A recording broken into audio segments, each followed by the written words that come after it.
Nipa, Laura, Elisa, Wawa, dan Valen sudah bersahabat sejak kecil. Mereka selalu melakukan segalanya bersama, belajar, bermain, bahkan berjanji untuk tetap bersama selamanya. Namun, janji itu berubah menjadi kutukan. Malam itu mereka berlima memutuskan untuk menghabiskan akhir pekan di villa terpencil milik keluarga Laura.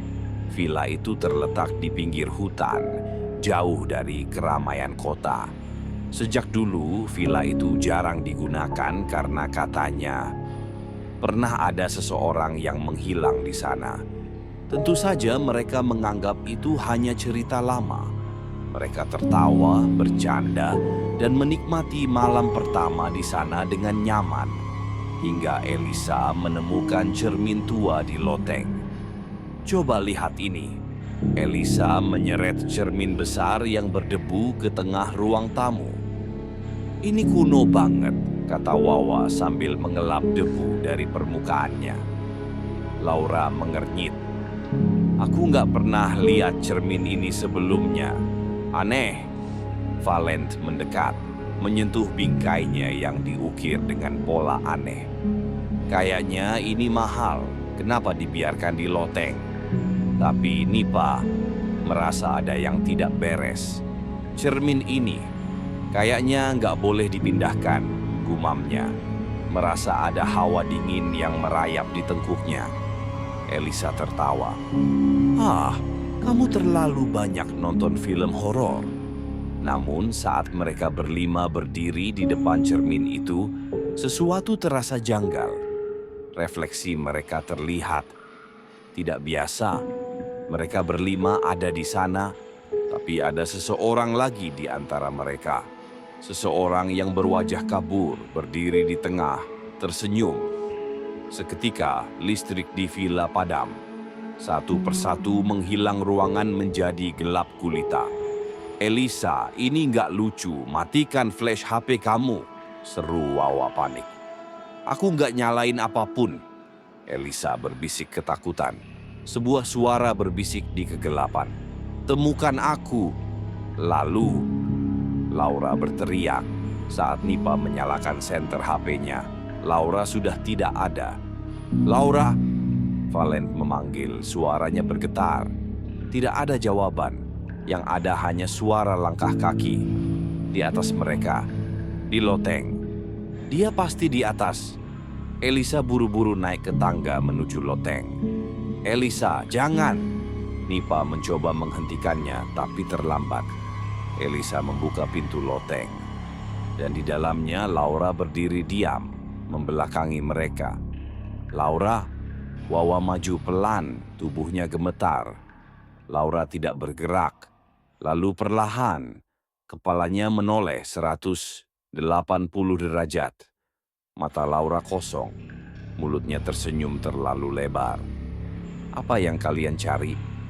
Bisiknya dengan suara yang bukan miliknya.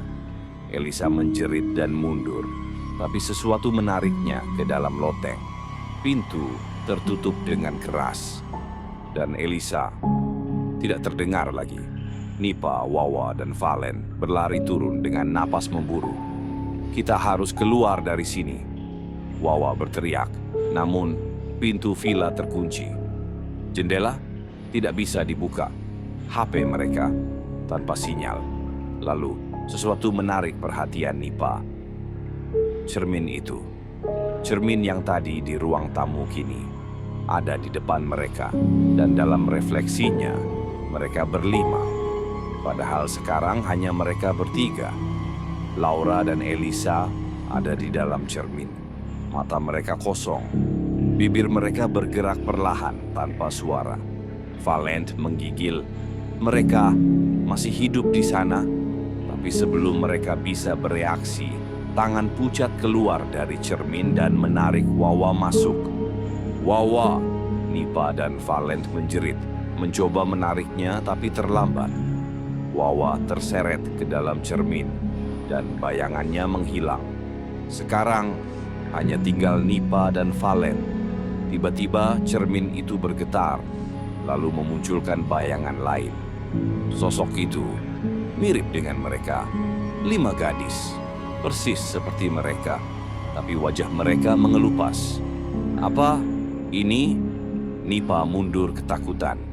Salah satu sosok di dalam cermin menyeringai. Kalian ingin tahu rahasianya? Tiba-tiba bayangan itu berubah. Mereka melihat diri mereka sendiri, diri mereka yang dulu. Kenangan lama kembali menghantam Nipa seperti palu godam. Kenangan tentang sebuah kecelakaan. 5 gadis yang seharusnya pulang dari perjalanan. Sebuah truk yang melaju terlalu cepat. Darah, jeritan, tubuh mereka terlempar ke udara. Mereka semua sudah mati sejak dulu. Ini tidak mungkin, Valent menangis. Namun, bayangan di cermin itu tersenyum. Kami adalah kalian. Kalian adalah kami.